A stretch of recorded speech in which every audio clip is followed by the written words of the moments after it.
Good morning. It is 8:30. It is the 5th day of March 2021. I am your grumpy guide to all things gaming, the OGGM. I put the old in old school role playing.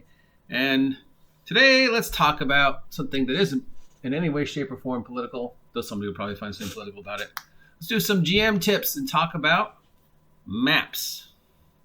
Because I always meant to talk more about props in role-playing, and I never got around to it.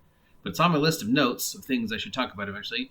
And since maps start with M, and it's March, maps. Okay, so here's a dungeon map. I don't remember what this is from. Some insert to something that Wizards of the Coast did.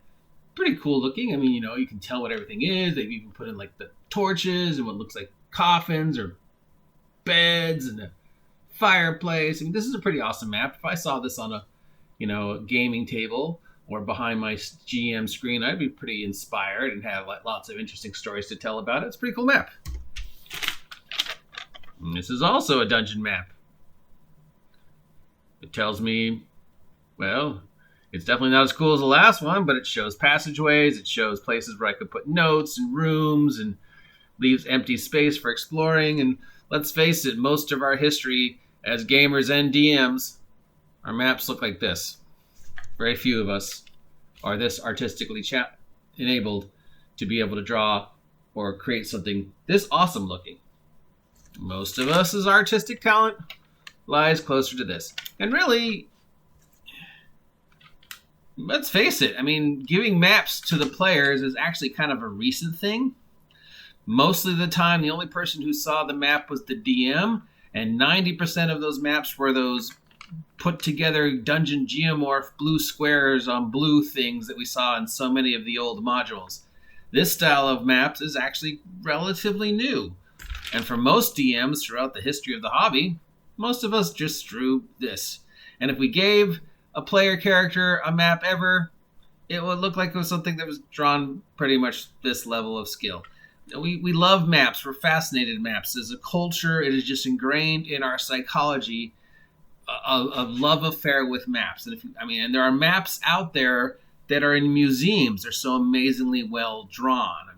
And we love the idea of maps. We love the idea of there's stuff on the maps that are unexplored. In the old maps where they would have like the sea monsters, and it was like here be monsters, treasure maps, and maps to pirates.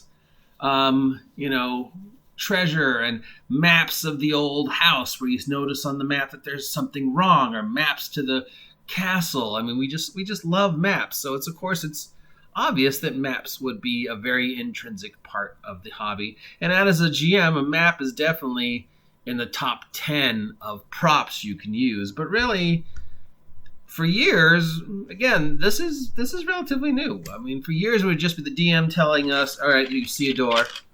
On the other side of the door, there's a hallway. It goes north 20 feet, and then it intersects to the right and to the left. What do you do? And then that would be the players would draw it. And sometimes the players would be spot on, but more often than not, they would go in completely different because, their brain is picturing it differently than the way the DM had it. I remember one game where I was in where the DM didn't show us the map, and he was telling us what he saw on the map. But what we were drawing on when we were mapping it was completely different, because what he was drawing actually was sort of a shape, and it was supposed to be a clue to how the level ended. So on his map, it was literally an arrow.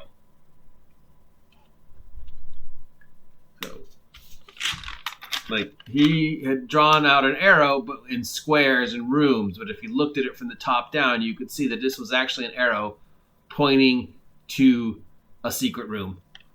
In reality, nobody would probably do that in real life, but he thought he was being clever, and it was kind of funny. But he was saying, okay, you go right, left, right, and that's what we were drawing. But remember, from our point of view, we were looking at it from a different way than his point of view. So our left was not his left, and our right was not his right. Because, if I'm facing this way and the DM's facing that way, my right is this way, but the DM's right is that way. So he was looking at his right, but we were looking at our right. So our map ended up looking Something like this.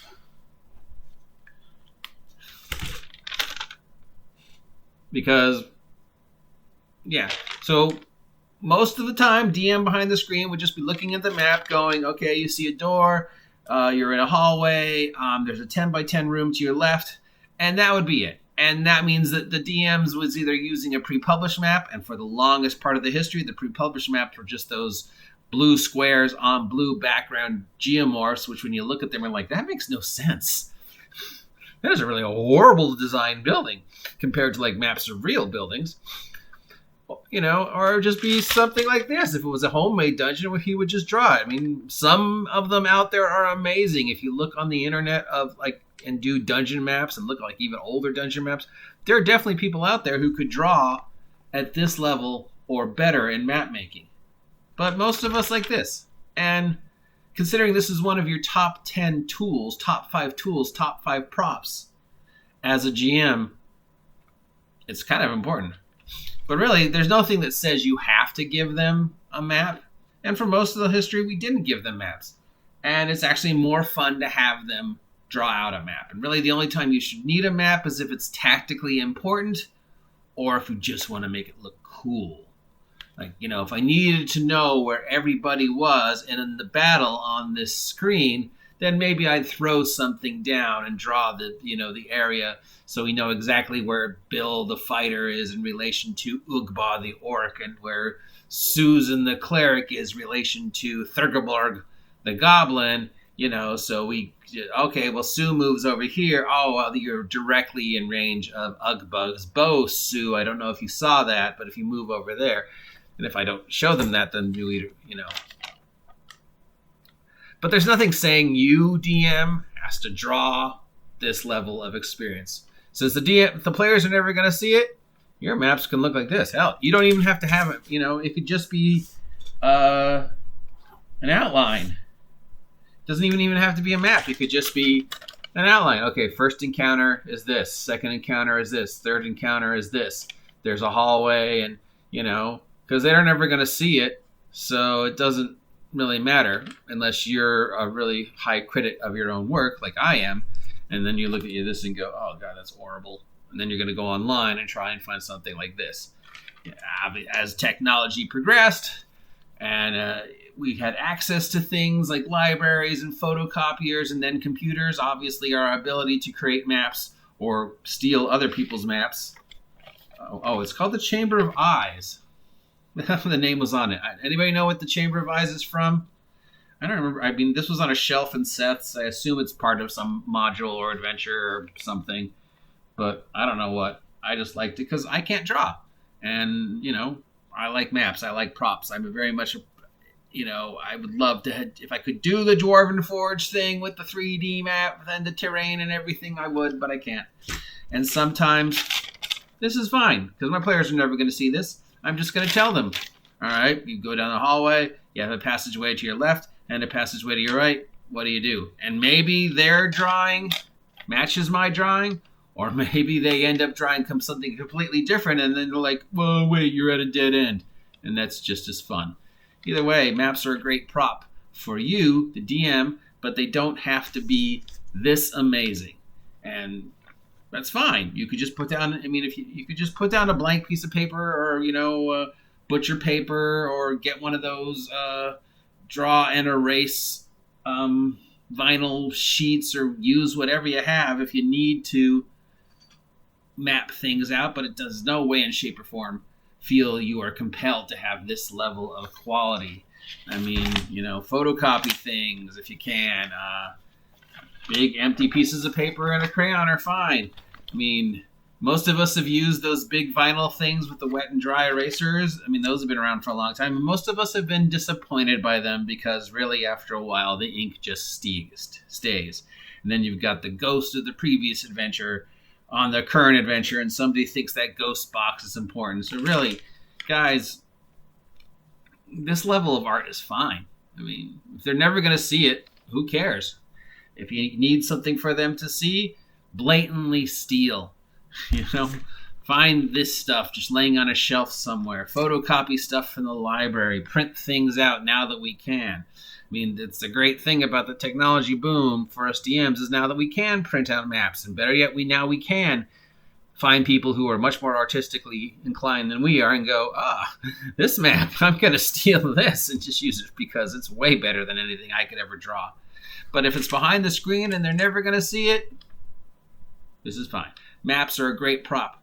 We are fascinated with maps. They just inspire such classic imagery because of books and films and just pirate maps and maps to lost treasures and maps to the haunted house and even maps to the house that you're building and whatever. They're part of our history, and some maps can be considered works of art. And if you can draw at that level, more power to you. I applaud you if you are artistic skills or this level or better. But if you're like me and your artistic level is this, whatever. No one cares. I mean, if you're never going to see it, doesn't matter. Don't be hard on yourself. Don't be hard on your art. Your art is never wrong. This is just as beautiful as this. And if you need to give them something, it's more fun to just give them a blank piece of paper and let them draw it themselves, because then you don't know what they're going to end up with. And for a big fight, sure, maybe you need a big piece of paper or one of those vinyl things, or just some pieces of cardboard laid down. Whatever works, whatever you have. You don't have to have that Dwarven Forge level of craziness. You don't need to be this level of artism. Props are great. We love props. Something fell on the floor. But just the best tip I can give you as a DM, especially if you're being critical of your own art, is don't, because this is fine. This is beautiful. I am your grumpy guide to all things gaming, the OGGM. Missed, didn't I? And I will talk to you later. Get off my lawn!